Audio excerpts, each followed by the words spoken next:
Hey guys, so I'm gonna be solving this 2x2 Rubik's Cube. I'm hoping to do it fast, but I've only been practicing for like 2 days now, but yeah.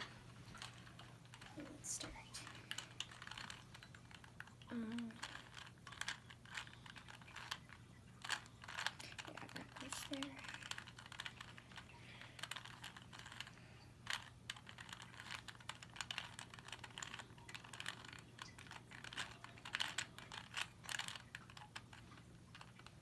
There.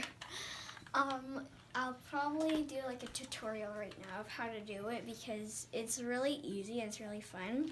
So basically right now it's solved, but you just take whatever side, and so I'll just choose this yellow side, and you're just gonna scramble it just like that. So you just want left and then up, and then you just keep doing that, and it brings it back into place.